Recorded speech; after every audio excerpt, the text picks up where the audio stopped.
Okay, mapagpalang araw po. Dito tayo sa tahanan ni Kuya Ronnie at Ate Dorcas. Alam niyo po sila pabiyaya ng Diyos sa kanila. Okay, bakit? Ang edad nila, di 80 na. Pero sa nakikita sa kanila, malakas pa po sila. Yan ang biyaya ng Panginoon Diyos. Na ikaw ay binibiyayahan pa ng Panginoon Diyos. Amen? God is good all the time. Kaya magpa-Bible study po tayo sa kanyang tahanan.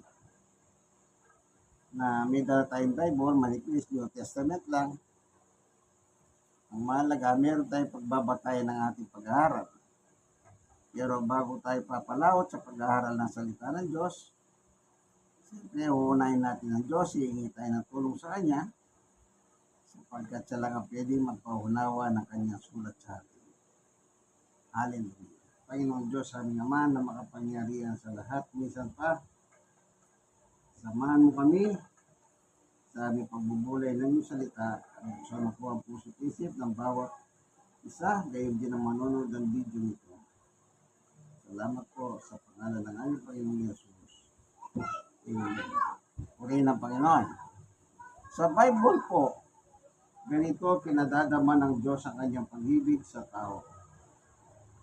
Ayon po kay Apostol Pablo, dito sa libro ng Roma. Tandaan niyo po, si Pablo po ang nakarating ng Roma, bansang Roma. At siya po ang nangaral sa bansang Roma. Hindi po si San Pedro nakarating doon ha. Si Apostol Pablo po nakarating ng Roma at siya po ang nangaral sa bansang Roma. Ganito po ang pahayag niya. Roma 5:8. Sabi niya, ngunit ipinadama ng Diyos ang kanyang pag-ibig sa atin, ay mga tao yung atin,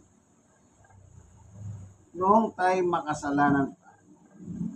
Kailan ipinadama ng Diyos ang kanyang pag-ibig sa atin? Noong tayo makasalanan pa, sabi ni Pablo.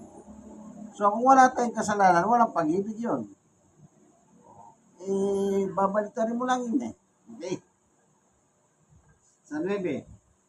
At ngayon, napapawalang sala tayo sa pamamagitan ng kanyang dugo, lalo ng tiyak na maliligtas tayo sa puot ng Diyos sa pamamagitan niya. 10. Tayo mga kahaway ng Diyos. Ngunit ngayon, tinanggap niya tayong mga kaibigan na alang-alang sa pagkamatay ng kanyang anak, kaya tiyak ang pagkaligtas natin sa pamamagitan ng pagiging buhay ni Kristo. Amen. Kung hindi nabuhay si Kristo sa mga patay, wala tayong salvation. Tandaan niyo po yan. Wala tayong salvation. Nung mabuhay si Jesus, yun ang nagkaroon tayo ng salvation. O di ba sa kasaysayan, namatay si Jesus at 3 days, nilibing, ikatlong araw, muli siyang nabuhay ng mag-umaga. Na yung salvation natin na-fulfill. Na-fulfill niya. Kaya tayo may pagkakataon ng makabahagi sa kaligtasan na yan. Ganitong ginawa ng Diyos. 1:16. Gayon na lamang ang pag-ibig ng Diyos sa sanlibutan.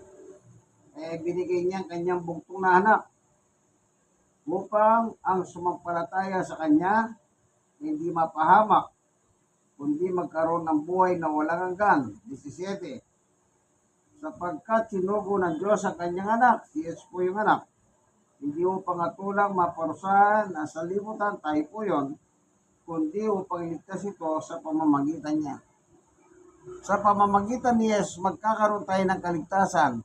Sa paanong paraan, sasampalataya lang po tayo sa Kanya. Wala po tayong ibang gagawin. Hindi na natin gagayain yung pagkamatay niya sa cross. Kapag dumarating ang mahal na araw, di ba? Parang pelikula, sine, whatever. Di ba may nagpapapako sa cross, may nagsasakripisyo, kahit bumabagyo, umaaraw, nagpapasa ng cross, yung iba gumagapang sa kalsada.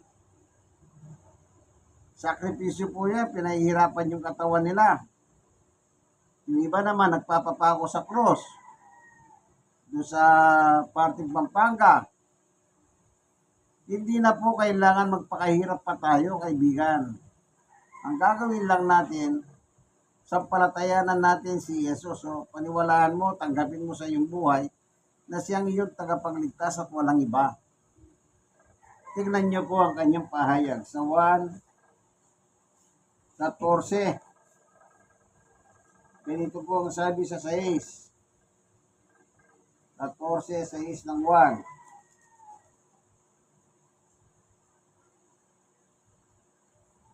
Sumagot si Jesus, ako ang daan, ang katotohanan at ang buhay.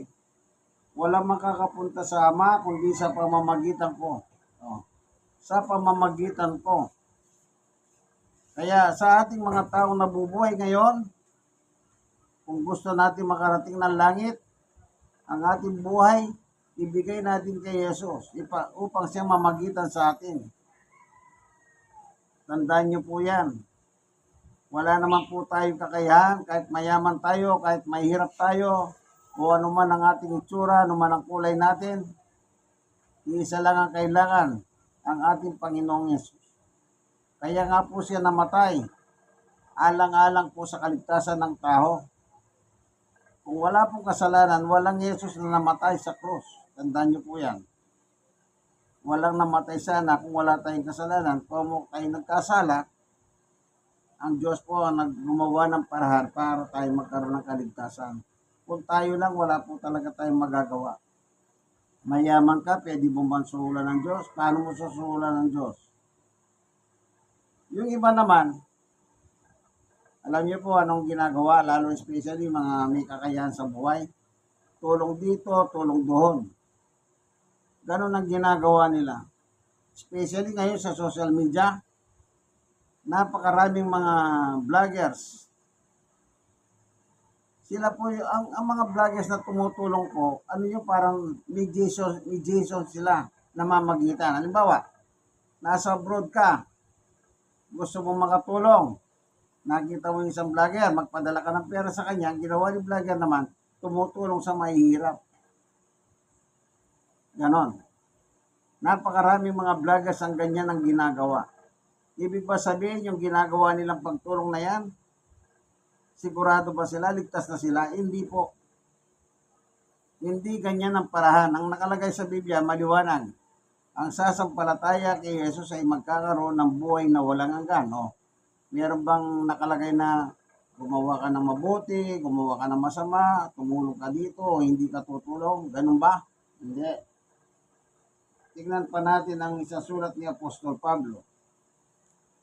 Kasi kung ganun lang ang magiging batayan po ng tao, edi yung mga milyonaryo, bilyonaryo, sila na lang po magtatabo ng kaligtasan. Bakit? Sila yung may kakayahan tumulong eh. Di ba? Pagtutulong sila, pinakikita pa nila sa balita.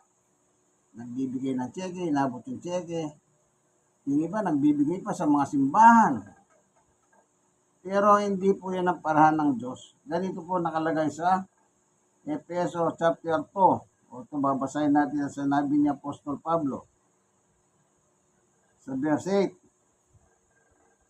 8. Dahil sa kagandang loob ng Diyos ay naligtas tayo sa pamamagitan ng pananalig kay Kristo. Pananalig kay Kristo, pananampalataya kay Kristo. At ang kaligtasan nito ay kaloob ng Diyos. Kaloob ng Diyos, ang sabi ni Apostol Pablo.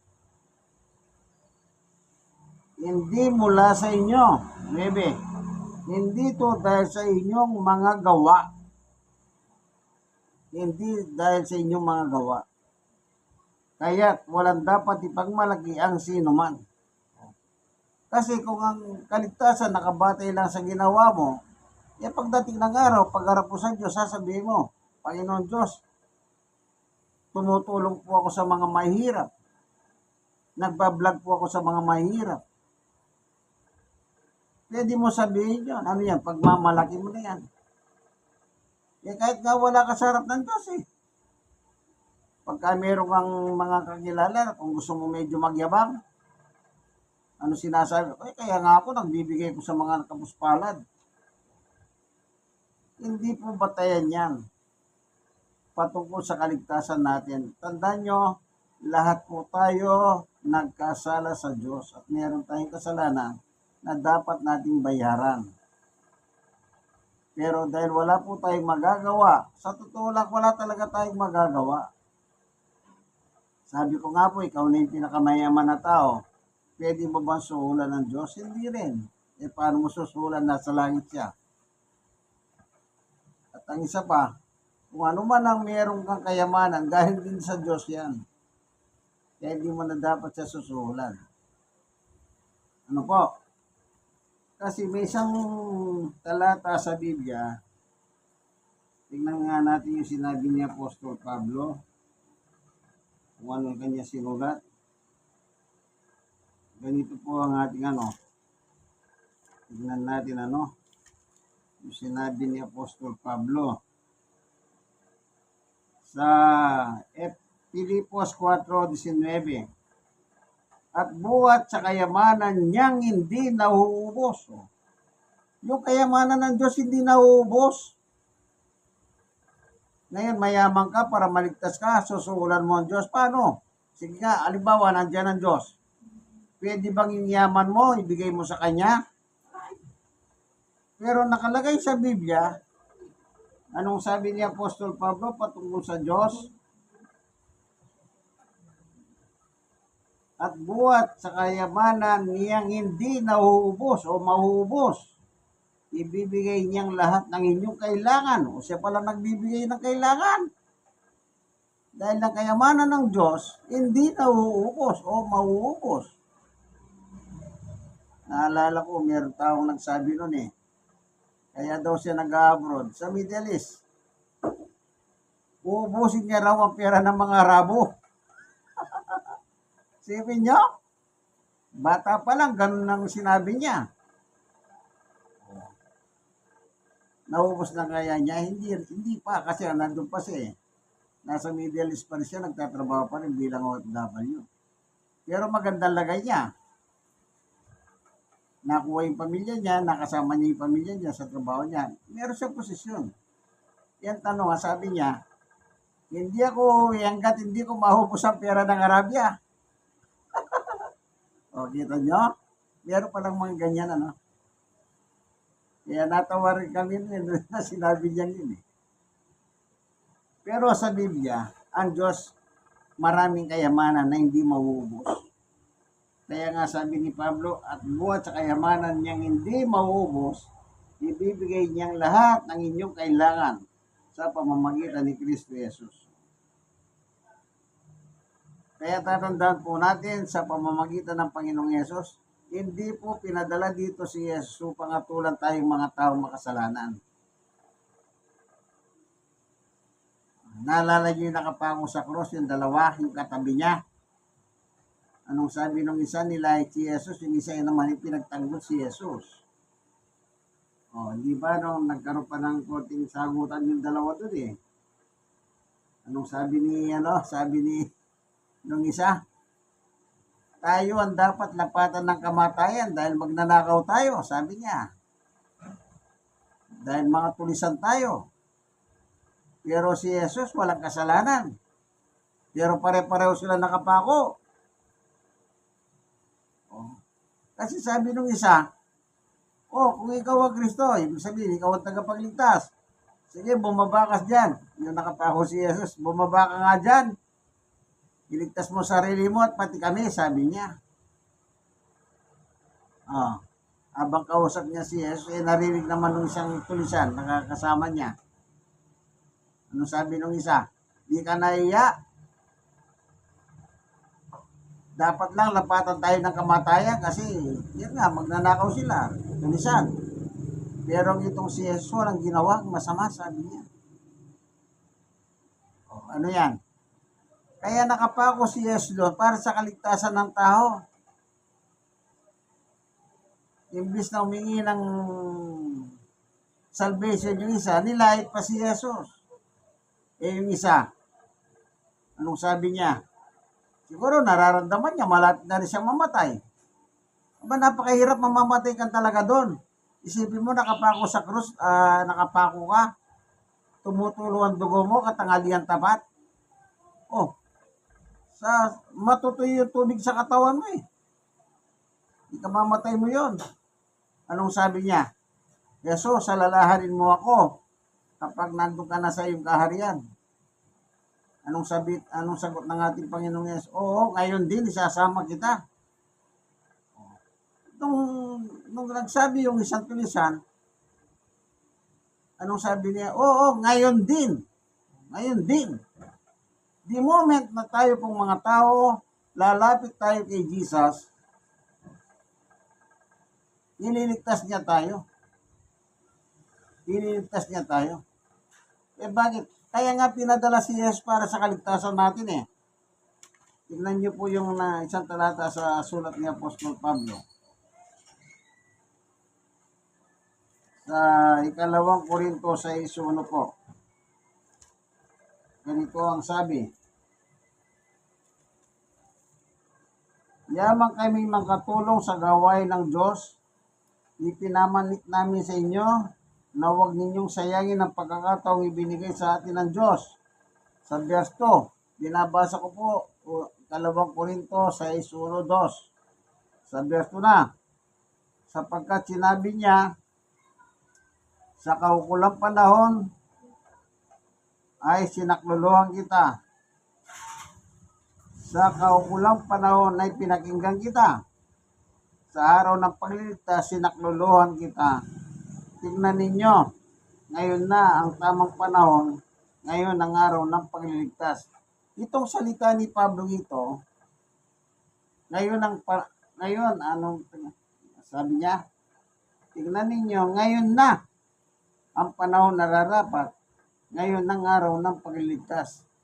Yun na, yung isa nakapako sa krus, na ipinagtanggol si Jesus, yung ngayon din, sabi ni Pablo, yun din na sinabi ni Jesus. Ngayon din, isasama kita sa paraiso. So, yung salvation po, the moment na lalapit ka sa Diyos, na ibibigay mo ng buhay mo sa Kanya, tatanggamin mo na po ang binibigay niyang kaligtasan. Kasi nagawa na eh. Nung mamatay siya sa cross, at muling nabuhay, yun na po yung fulfillment ng salvation ng tao.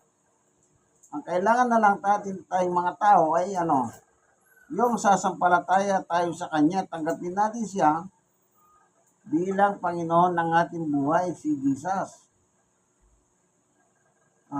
Kaya yung nakapako sa cross, na isa sa mga tulisan ay nagkamit ng kaligtasan, at yung nang light kay Jesus, wala kaligtasan yon.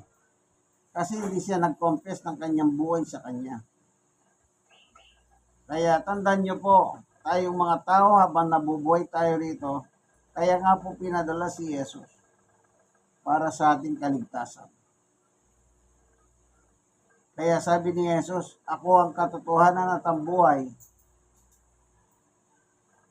I am the way, the truth, and the life. Wala kahit isa.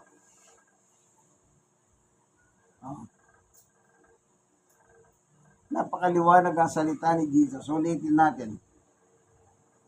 Nakasulat yun sa 1:14-6. Ganito po ang mababasa. Anong sabi ng Panginoong Yesus? Sumagot si Jesus, ako ang dahan, ang katotohanan at ang buhay. Walang makakapunta sa Ama, kundi sa pamamagitan ko. Kaya kumbaga, nasa gitna ka ng dagat.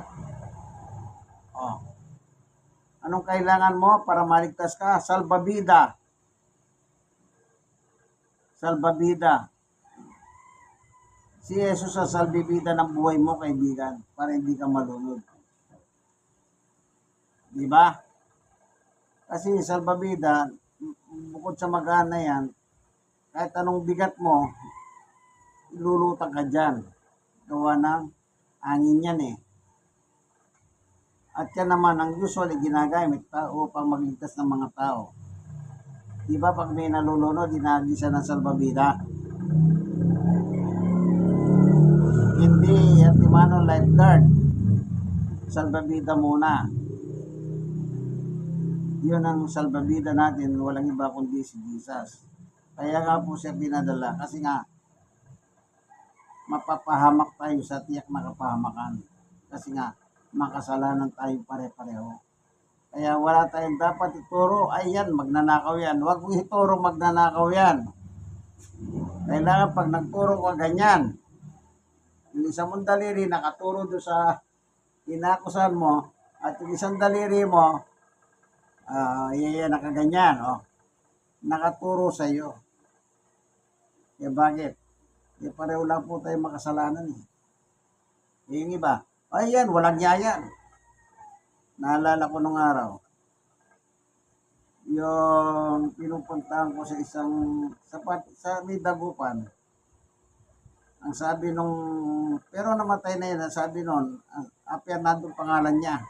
Yan ang basahan mo ng Biblia, tinuturo niya yung kamag-anak niya, kasama sa bahay. Bakit po ako? Kasi bago laya yan eh, galing sa sukulan yan, galing sa bilangguan.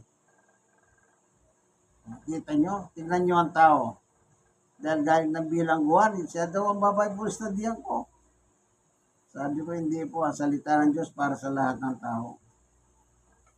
Hindi nagtagal, namatay po yung mayabang na yon, si Fernando. Kita nyo? Ang tingin niya sa kanyang sarili, wag ako, siya na lang. Kalalaya lang yan eh. Hindi niya alam, lahat tayo nakabilanggo. Hindi nga lang, ang pinagkaiba lang natin, yun nasa loob ng rehas, nasa loob lang ng rehas yun. Tayo nasa labas ng rehas. Pero pareho lang pong sitwasyon natin. Lahat tayo bilanggo ng kasalanan, kaibigan. Kaya lahat tayo nangangailangan ng tagapagligtas at ang tagapagligtas ay walang iba kundi ang ating Panginoong Yesus. Salamat, Panginoong Diyos, na tinuruan mo kami, ipinakita mo sa amin ang iyong pagmamahal. Kahit kami po yung mga tao makasalanan, wala kami magagawa, ay ikaw po ang gumawa ng parahan, isinugo mo si Jesus upang siya maghirap, magdusa, alang-alang sa aming mga kasalanan. Salamat po, Panginoong Diyos, sa ngalan ni Jesus. Amen. Ito po ang inyong kaibigan Jesus, Brother Manny Bautista. Dito po tayo sa Barangay 103, sa tahanan ni Kuya Romy at Ate Dorcas. Sila po dalawa yan, mabiyaya Panginoong Diyos sa kanila. Yung yaman ng Diyos, hindi naubos, patuloy nila natatanggap. Amen. Ito po ang kaibigan, okay? Kayong mga nanonood ng video, dapat meron man lang maiwan po sa inyo. God bless po sa inyo lahat.